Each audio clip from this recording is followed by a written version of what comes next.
Have you ever wondered what it takes to find true, lasting peace? Not the kind you get from a new phone or a vacation, but a deep, unshakable happiness that comes from within. Today, we journey back in time to ancient India to uncover the story of a man who gave up a kingdom to find this very answer. This is the incredible story of Prince Siddhartha Gautama, the man who became the Buddha. Our story begins in the magnificent kingdom of Kapilavastu here. A prince named Siddhartha was born. His mother, Queen Maya, had a dream before his birth, a white elephant entering her side, a sign that her son would be no ordinary man. He would either be a great king who ruled the world or a great spiritual teacher who would change it forever. His father, King Suddhodana, wanted his son to follow in his footsteps. He decided to shield Siddhartha from all the harsh realities of life. The prince grew up in a palace of pure bliss, a golden cage filled with every pleasure imaginable. He was surrounded by beauty, music, and luxury. He married the loving Princess Yasodhara, and they had a son. From the outside, Siddhartha had everything anyone could ever want. But deep inside, he felt a strange emptiness, a sense that something vital was missing from his perfect life. This feeling grew stronger until one day, he convinced his charioteer to take him outside the palace walls. It was on this journey that his life changed forever. For the first time, he saw what his father had hidden from him.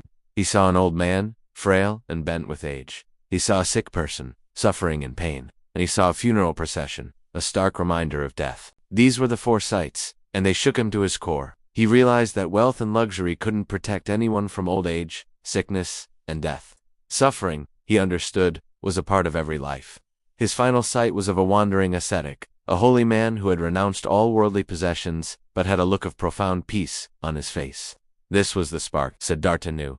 He could no longer live a life of blissful ignorance. He had to find the cause of suffering and, more importantly, the way to end it. So, at the age of 29, he made the most difficult decision of his life. In the dead of night, he said a silent goodbye to his sleeping wife and child, left his palace, and renounced his title as prince. He traded his royal robes for simple rags and set off into the world with nothing but a begging bowl. This was the beginning of his great renunciation. For 6 long years, Siddhartha searched for the truth. He studied with the wisest teachers and practiced extreme forms of self-discipline. He fasted until he was nothing but skin and bones, believing that by punishing his body, he could liberate his spirit. But this path of extreme self-denial only brought him closer to death, not enlightenment. He was exhausted, and no closer to the answer he sought. Realizing that torturing his body was just as pointless as indulging in luxury, he finally understood the importance of balance. He accepted a bowl of rice milk from a kind village girl, regaining his strength. He had discovered what he would later call the middle way, a path of moderation, a balance between the extremes of self-indulgence and self-mortification. It wasn't about having everything or having nothing. It was about finding clarity in the middle. With this newfound wisdom, Siddhartha journeyed to a place now known as Bodhi. He sat down beneath a large fig tree, which would later be called the Bodhi tree, and made a powerful vow. He would not get up from that spot until he had found the ultimate truth, even if it meant his body withered away. As he meditated, he faced his greatest challenge yet. A figure named Mara, the tempter, appeared. Mara represented all of Siddhartha's own inner demons, his desires, his fears, his doubts, and his ego.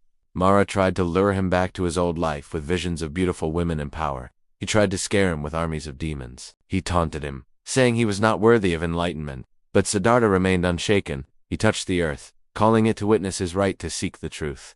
The ground shook, and Mara and his forces vanished. With his mind now completely clear and undisturbed, Siddhartha entered deeper and deeper states of meditation. He saw all of his past lives.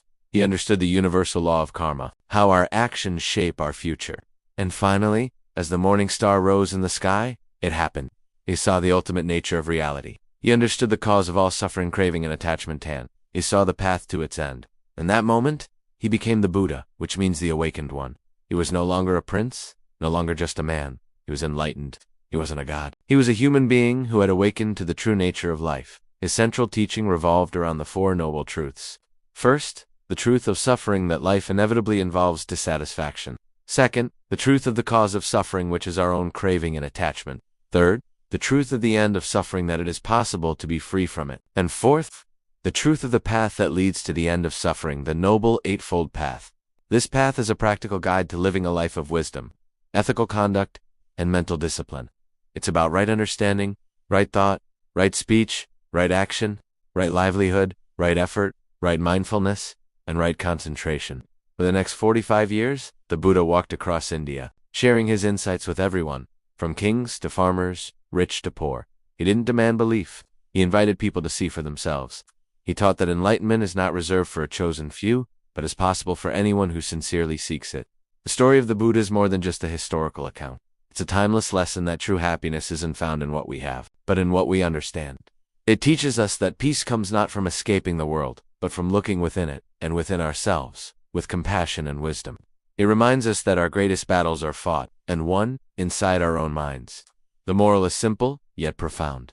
Peace comes not from escaping life, but from understanding it.